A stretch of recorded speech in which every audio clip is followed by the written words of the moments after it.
Josh McDermitt, que interpreta o Eugene no Walking Dead. Eu sou a Vitória e a gente vai conversar um pouquinho e falar para vocês como tem sido a experiência dele e o que ele espera no resto da temporada. So, hi Josh again. Hi, I didn't get one word of that. I did not understand any of it. I'm sorry. No, My apologies okay. for not speaking Portuguese. No, Portuguese is a bit difficult. I have a friend from Chicago. She's trying to learn, and she's okay. She's just getting it. Sure, I get it. Well, it's sounds so similar to Spanish at times that if you know any Spanish, I think you slip into that instead of saying the words properly. It's a difficult language to master, and the Brazilians do it so well and beautifully. Oh yeah, well, sometimes we do, right? So first of all, our boss wanted me to send you a message. I don't know. Uh-oh, who's your boss? Yeah, he's Rafael. We met him in Atlanta. Oh, I know Rafael. Yeah. Yeah, he said he told me to say he was like excited for having you in this interview. He said hi and thank you for having time for us. Well, hello. I tell him I guess he'll probably watch this. I can't wait to see you again, Rafael. I feel like I've met him a couple times. Oh, yeah. And he's great. He's a very passionate man, as most Brazilians are. I would say 99.9% of the country of Brazil is very passionate about something, and it feels like most of them are very passionate about The Walking Dead. So it's nice to be on the receiving end of that half the time. And yeah, I love Rafael. He's great, and it's fun. It's great to be here with you, talking with you today. Oh, thank you. So okay, can I start? Yeah. So if you have to stop at any time, you can tell me, and we can stop the interview. Okay? Okay, great. Okay, so you must have answered this 1,000 times, but asking this to all the actors in The Walking Dead is almost like a tradition for us. But how did you Josh, felt like when Michael had to leave, and how did you receive this news, like he was leaving, Abraham was dying? I mean, it was a tough thing for me to deal with, just because Michael and I are very close. We're very good friends, and we still chat 2 or 3 times a week. It's not like he's out of my life. And the thing with this show is we're all very close, like a family.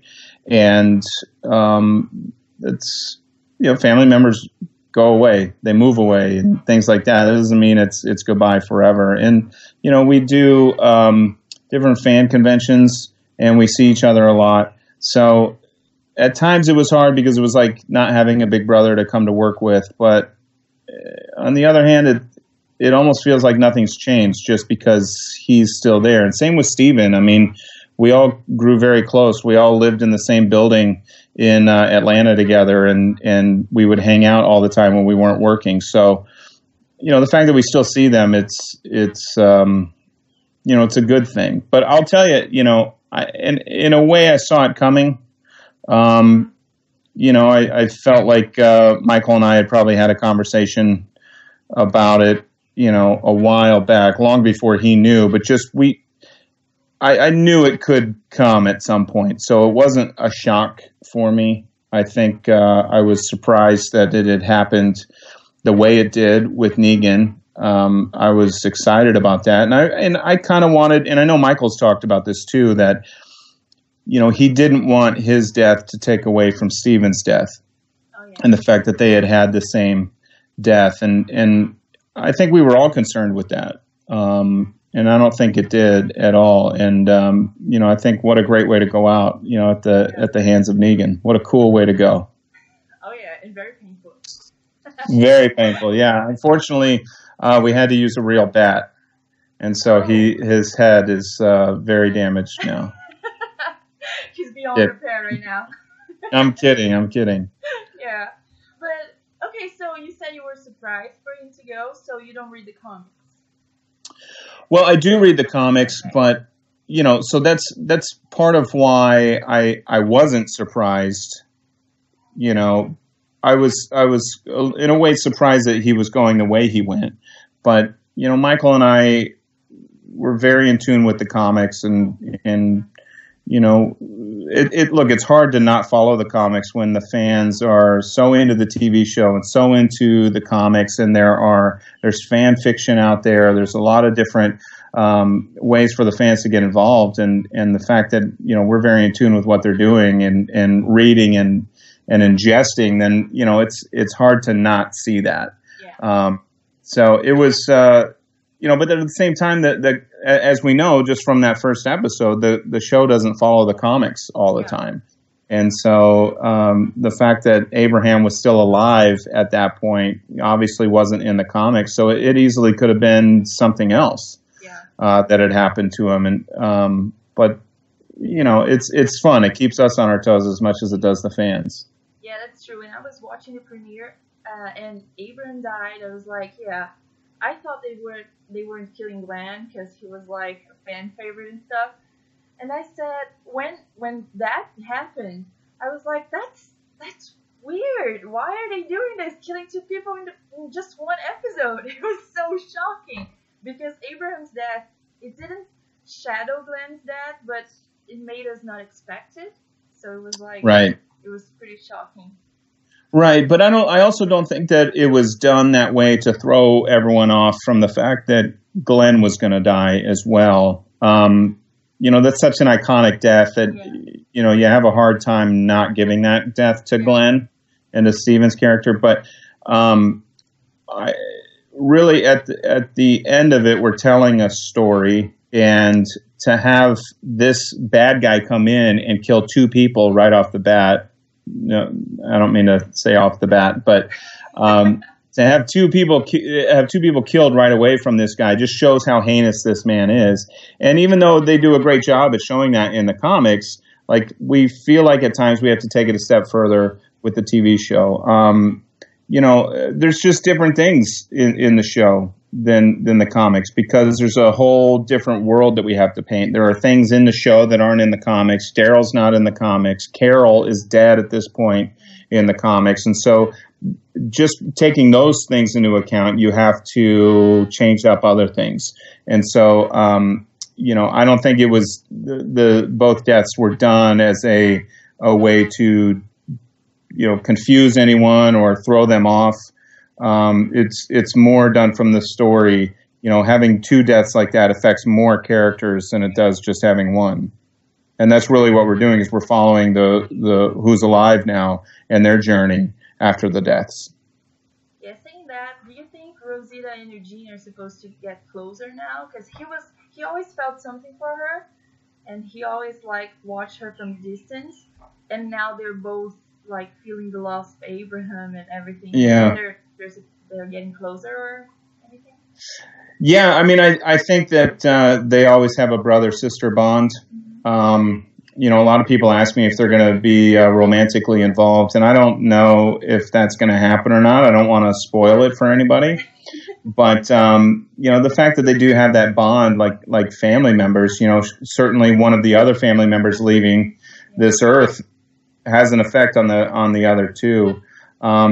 We're certainly going to see more of their journey together and to see how they're dealing with it. And I think they're both dealing with it in very different ways. I mean, from what we've already seen, Rosita is very much wanting to take out revenge. Yeah. And Eugene, I think, is reluctant because he sees how confident this group has been in the past, Rick's group, the Alexandrians, and how horribly wrong it's gone for them going up against Negan's group. So I think there's, they both kind of want the same thing. They don't want Negan around, but I think they're going about it in very different ways. Okay, so that attitude Eugene had, offering as bait in the motorhome, do you think he's gonna, give up on that and be like, okay, I don't want to be a hero anymore, just... Yeah, well, the cool thing about this show is they show a nice journey for all the characters, and of course, when we first meet Eugene, he's weak and he doesn't know how to protect himself. He needs Abraham and Rosita to do that for him. Over time, he's slowly stepped up. It's taken a while, but really, from the moment we see him, is the seeds have been planted, and so he was continually being watered and. In that respect, he doesn't like, what happened, obviously. But I think he knows that what happened wasn't a result of him stepping up and being a survivor and someone who can contribute in a physical sense, not just with his intelligence. So, I would hope that he can get back to that, because I think stepping up physically and with your mind is a dangerous combination for anyone else. So I would certainly hope that Eugene gets back to that. Yeah, there's a time when Rosita talks to him and says that he shouldn't be there. He shouldn't be around training, like to shoot and everything, and tells him he's like just supposed to be protected, and because of that he's gonna see everyone dying one by one. Do you think he was affected by that he was trying to prove she's wrong when he offered as bait? Oh yeah, absolutely. I mean, I think that had a huge impact on him. He, like I said, these seeds had been planted all along. We can even go back to when he flipped the bus over in season 5, and the bus catches on fire and there's walkers everywhere. And even Tara was saying, look, you have to get out there and you got to help. I know it's scary, but you just have to do it. They're constantly giving him confidence and trying to build him up. I think they do it in different ways. Rosita's more of like, you're pathetic. You need to step up. And Tara saying like, hey, I get it, but you still need to do it. They're doing it from two different angles. But I think that, that, like I said, that bond that he has with her is like brother and sister. So Rosita's able to say things to Eugene that I don't think other people could. Yeah. So about Tara, he always tried to be close to her. Do you think they're gonna, like, she lost Denise, he lost Abraham, do you think they're gonna get close too, or like in a friendship way? Yeah, I mean, I think that they have that thing in common. They've always been kind of outsiders within the group. So they were already close. And I think just losing those two people is certainly a thing that would bring them together even more. Eugene doesn't have before the apocalypse, he probably didn't have a lot of friends in the physical sense. Most of his friends were probably online and that sort of thing on the internet. But so this is all very strange and new for him, not just dealing with the death of a friend, but having other friends there to console him and that he needs to console, I think is very foreign to him. And so, the two of them coming together is a natural thing for sure. Okay, so another thing we saw in past seasons and now is it's like hints to ammo production that we know, like you read the comics, Eugene's gonna be close to that, he's gonna produce ammo for Rick and everything. Do you think that's gonna happen anywhere, like in this season or the next? The ammo production with Rosita asking him to make bullets and Abraham showing him that place where it was okay to set production and everything? Well, yeah, I mean, that's she's obviously come to him and said, I need you to make me a bullet. Yeah. Eugene certainly has the know-how. Whether or not he does that on a full scale or if he does it, on a smaller scale is still to be determined. I guess we're going to have to tune in and find out. Oh. Okay. I can't give away everything. There's a funny question we were willing to make. So time goes by and Rick's beard is growing, Carl's hair is covering his missing eye, but the mullet's still on point. Is Eugene doing it himself? Because the only person who was able to cut hair was Jessie, and now she's gone. Is he developing new skills? I mean, look at this thing. The mullet is in full effect right now. Unfortunately, we lost our resident hairdresser. Yeah. And, I think Eugene, he doesn't trust scissors in the hands of anyone. All he needs is a nice clean mirror and some sharp shears, and he can trim it up himself. I mean, thank you for saying it's on point because, we certainly like to make it look like he stepped out of a beauty salon. Every day he lives in the apocalypse. Okay, so we see a lot of people kind of moving now. Maggie with Sasha to Hilltop, and now Rick and Michonne are together and they're fighting for Alexandria, and Carl and Karen Morgan are at the Kingdom. Do you see Eugene moving out of Alexandria and searching for his place in this post-apocalyptic world, or staying in Alexandria with Rick? I mean, if Eugene moved out of Alexandria, I would hope he'd move next to a pizza joint, like a pizza restaurant, so he could just eat pizza all day. I think that would be his only desire. No, I mean, look, Eugene is very, he's not adventurous. I think he would want to stay in Alexandria. It's, you know, I say safe, it's safe. Oh, yeah. You know, we certainly know what that means. But, you know, he has a place to call home, and I don't think he likes change. Because when things change, then there's too many uncertainties. And so I don't really see him venturing out on his own. It certainly makes sense for Maggie and Sasha to go to Hilltop because, you know, Maggie was sick and that's where she was already headed. You know, things like that. I think I don't know that Eugene is quick to leave Alexandria. I think that's his home for a while. But I think he would like the whole play at the Kingdom. He would be. Oh, I mean, come on. Like They have a tiger. Oh yeah, well, that's a plus. Eugene would like to see the tiger up close. You know, maybe we can convince Rick to bring Eugene over to the Kingdom. You know, if our people ever figure out that the Kingdom exists. Oh yeah. Okay, when you analyze Eugene, do you think that his biggest weakness is feeling weak? Like he puts himself in a position that, okay, I'm weak, but I need to do something, but I can't because I'm weak, and just, you know, keeps on this cycle?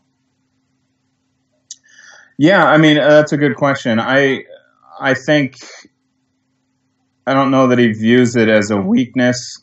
He's probably one of those guys that always tries to view his weaknesses as strengths.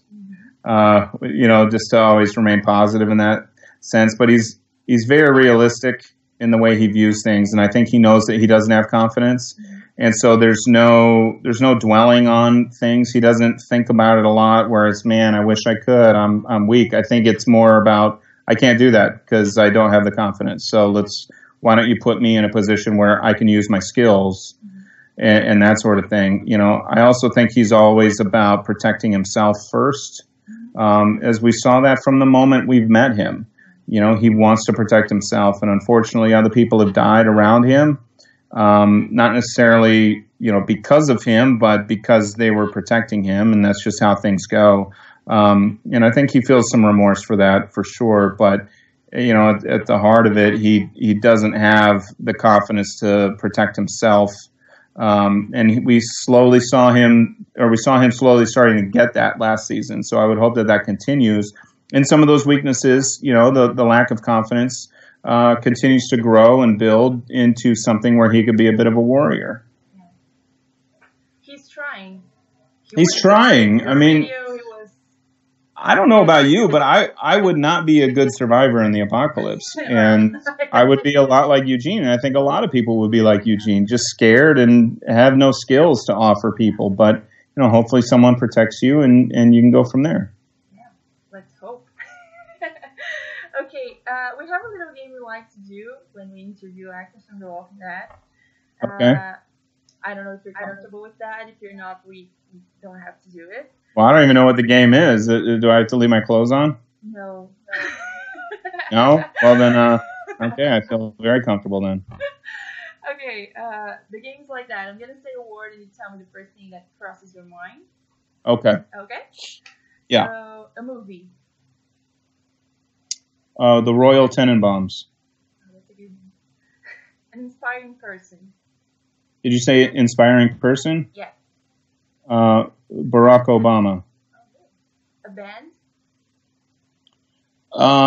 Grizfolk. Okay. Grizfolk. That's good. I'm going to look that up. They're a good band. A song? The Reeling by Passion Pit. A place? Seattle. A dish or a kind of food you like? Tacos. Oh. A fear? Getting killed. Oh, yeah. That's a good one. That's something. I mean, it doesn't matter how, just getting killed.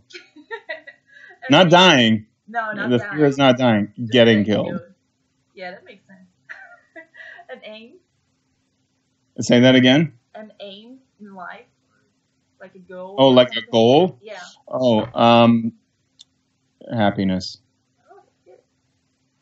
Okay, so now that things are wrapping up for season 7, I think it's done now. Do you have any other new projects we can see you in, or are you going to enjoy your time out? Well, a little bit of both. Next year, I don't know when. I'm on a new show called Twin Peaks. Oh, I know that. Yeah, it was a show in the 80s and the 90s, and now they're doing a continuation of it. And so you can see me in that next year. Oh, that's exciting. Yeah, it's going to be great. And in fact, David Lynch, who was one of the creators for Twin Peaks, his daughter Jen Lynch is a really good director, and she's directed a bunch of our episodes on The Walking Dead too. So it's cool to be able to work with both of them. Oh, that's great.